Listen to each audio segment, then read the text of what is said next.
इस वीडियो का टॉपिक है response of a high pass filter to a step input. यानी इस वीडियो में हम एक हाई पास फिल्टर में एक स्टेप इनपुट अप्लाई करने पर इसके रेस्पॉन्स का अध्ययन करेंगे। यह एक हाई पास फिल्टर का इक्विवेलेंट लाप्लास सर्किट दिखाया गया है, जिसमें यह एज्यूम किया गया है कि यह कैपेसिटर इनिशियली पूरी तरह से डिस्चार्ज है और इस पर कोई वोल्टेज नहीं है। इस सर्किट का आउटपुट इस रेसिस्टर टर्मिनल के अक्रॉस लिया गया है। आउटपुट को हम सिंपल वोल्टेज डिवीजन रूल से लिख सकते हैं कि ये जो इनपुट है इसका कुछ पोर्शन इस कैपेसिटर के अक्रॉस ड्रॉप है तथा कुछ पोर्शन इस रेसिस्टर के अक्रॉस ड्रॉप है, और इस रेसिस्टर R के अक्रॉस जो वोल्टेज ड्रॉप है वही आउटपुट वोल्टेज है। इस प्रकार आउटपुट वोल्टेज लिखा जा सकता है V naught of S equal to R upon R plus 1 upon SC into VI of S। इसे सिंप्लीफाई करते हैं, then V naught of S is equal to SRC upon SRC plus 1 into VI of S। इस circuit में input है वो step signal है, यानी यह हमारा एक इनपुट है जो कि टाइम t लेस देन 0 के लिए इसकी वैल्यू 0 है और टाइम t ग्रेटर देन 0 के लिए इसकी वैल्यू है v। इस स्टेप सिग्नल को हम इस प्रकार लिख सकते हैं vi of t is equal to v multiplied with u of t। यानी एक यूनिट स्टेप सिग्नल को एक v कांस्टेंट के साथ मल्टीप्लाई करते हैं तो यह एक v एम्पलीट्यूड का स्टेप सिग्नल हमें प्राप्त होता है।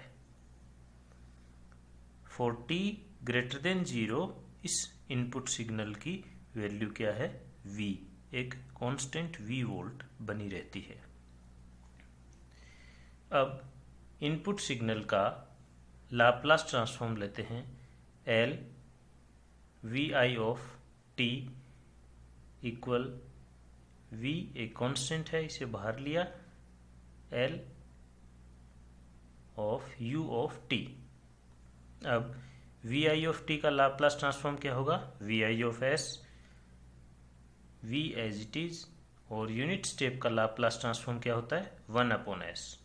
तो इस प्रकार vi of s is equal to v upon s। ये है अपने इक्वेशन 2। अब हम इक्वेशन 2 से vi ऑफ s की वैल्यू इक्वेशन 1 में रखेंगे। Then v naught of s equal to SRC upon SRC plus 1 into v upon s।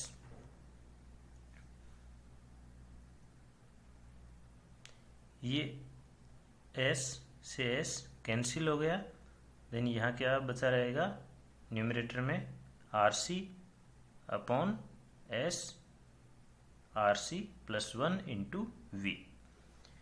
अब इसे आगे सॉल्व करते हैं तो न्यूमरेटर एंड डिनोमिनेटर दोनों में RC से डिवाइड करते हैं तो क्या होगा, यहाँ न्यूमरेटर में 1 बचेगा और यहाँ S प्लस 1 अपॉन RC।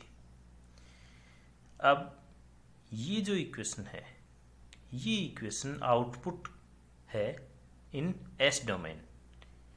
अब हम इसे टाइम डोमेन में कन्वर्ट करते हैं तो इसे इन्वर्स लाप्लास ट्रांसफॉर्म से कन्वर्ट करते हैं।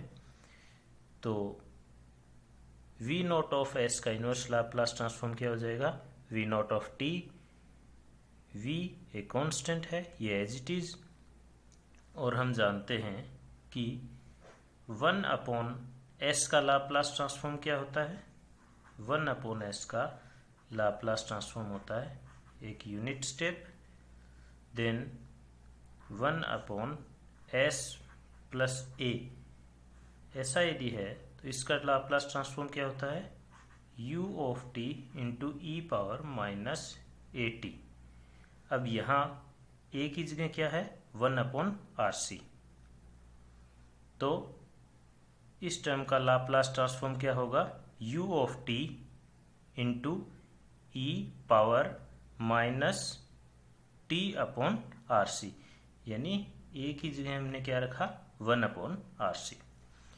तो इस प्रकार फाइनल जो आउटपुट इक्वेशन है वो होगी v naught of t equal to v u of t e power minus t/RC। इसे हम इस प्रकार भी लिख सकते हैं, क्योंकि यहाँ u ऑफ t लिखा हुआ है इसलिए t ग्रेटर देन 0 लिखने की ज़रूरत नहीं है, लेकिन इस नीचे वाले इक्वेशन में हम u ऑफ t की जगह हम रखते हैं 1 and it can be written as v naught of t equal to v into e power minus t/RC comma t greater than 0, यानी t ग्रेटर देन 0 टाइम के लिए जो आउटपुट है वो इस इक्वेशन के अनुसार वेरी होगा। अब हम इस इक्वेशन को ऑब्जर्व करते हैं, इसकी वैल्यू देखते हैं at time t equal to 0। जब t की वैल्यू यहाँ 0 रखेंगे तो e की पावर क्या होगा 0 और e की पावर 0 का मान होता है 1, तो क्या होगा v नॉट ऑफ t क्या होगा इक्वल टू v ओनली, यानी टाइम t बराबर 0 पर आउटपुट वोल्टेज का मान कितना होगा v, and time t equal to infinite second पे जब यहाँ t की जगह इन्फानाइट रखेंगे तो e की पावर क्या होगी e की पावर होगी माइनस इन्फानाइट, और e की पावर माइनस इन्फानाइट क्या होगा 0, यानी t is equal to infinite second पर v naught of t equal to 0, और टाइम 0 तथा अनंत के बीच में यह आउटपुट वोल्टेज इस इक्वेशन के अनुसार एक्सपोनेंशियली डिक्रीज होती है, यानी चरघातांकी रूप से आउटपुट वोल्टेज घटता जाता है। अब हम आउटपुट वोल्टेज को इस इनपुट वोल्टेज के साथ ड्रॉ करते हैं। At time t equal to 0 पर आउटपुट वोल्ट कितना है v, यानी यह इसके बराबर है, and at time t equal to infinite, यानी इस ओर बढ़ते जाने पर v नॉट ऑफ t किस ओर अप्रोच करेगा 0 की ओर अप्रोच करेगा। As time t tends to infinite, as time t tends to infinite v naught of t tends to 0।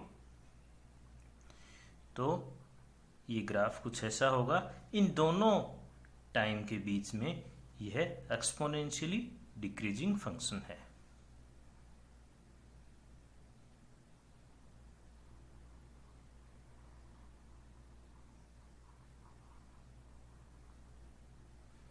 यह इस प्रकार का ग्राफ होगा t टेंड्स टू इन्फानाइट। जब time t tends to infinite, then ये वोल्टेज की value क्या हो रही है tends to 0, and at time t equal to 0 it is equal to v। तो यह आउटपुट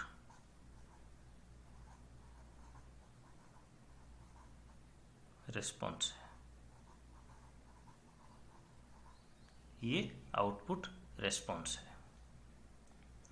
तो इस प्रकार हम देखते हैं कि एक हाई पास फिल्टर के इनपुट में एक स्टेप सिग्नल अप्लाई करने पर आउटपुट प्रारंभ में v वोल्ट के बराबर होता है जो कि स्टेप सिग्नल का वोल्ट है, और फिर धीरे धीरे समय के साथ यह चरघातांकी रूप से कम होता जाता है। Thank you.